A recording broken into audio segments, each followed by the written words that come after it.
Hey guys, welcome to my league start for 0.5 Return of the Ancients.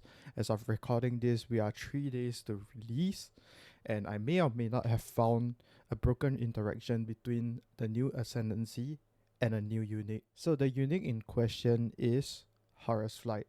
Let's see what GGG has to say about it.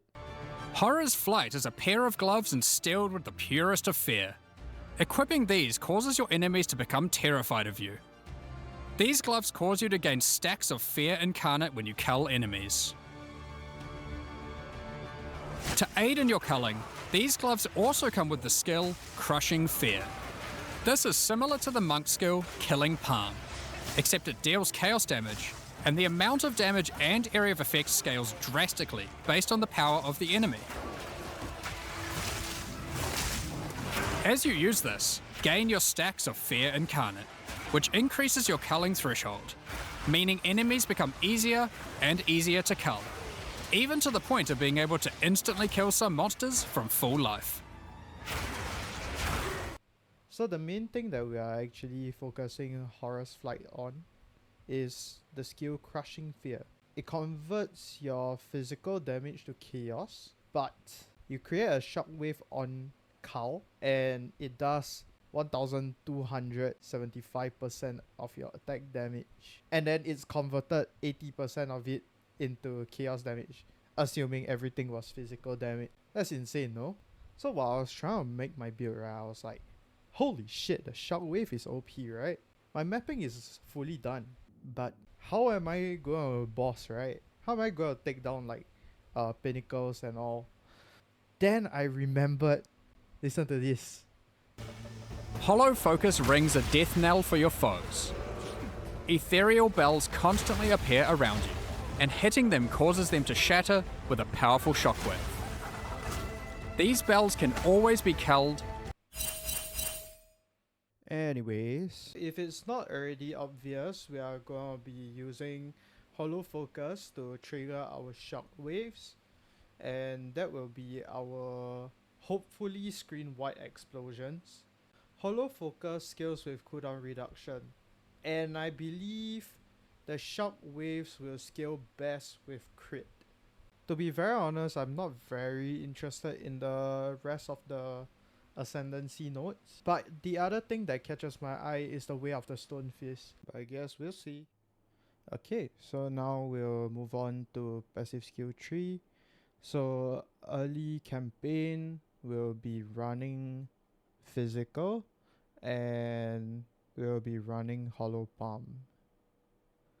For mid campaign, we'll be running crit in addition to Hollow Palm, if we do not have a good quality staff yet.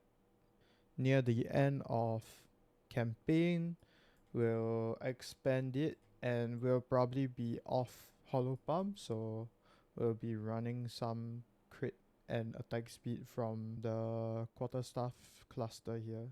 So with the end goal in mind, we'll be removing leveling nodes like attack damage and physical damage for full crit, and area of effect as our primary. We'll also be investing into defensive nodes like Subterfuge Mask. We'll be investing also in cooldown recovery rate. So in the event that the build is feeling clunky and we are not culling fast enough, we can actually remove this whole red line, and we can use the points to invest it into culling strike threshold. So Bounty Hunter, and the next one inside is Hunting Companion. This will cost 11 points, just nice, so we can just remove this whole red line. Now if area of effect doesn't work as well as I intend it to, we'll be probably running Trample Toe and Struggle Stream. Struggle Stream has a GGG buffed Struggle Stream to have like 3 instill or something like that. So I think with 3 nodes we can actually improve the movement speed of Trample Toe like having things like blur and escape velocity. So this is the build that I've decided to run for 0.5. It is also my very first time creating a original build completely from scratch.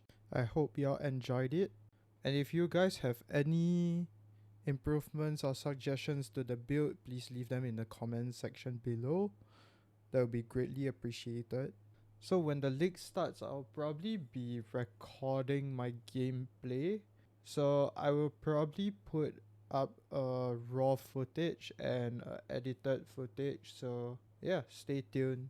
And yeah, thanks for watching. See you in the Ray class.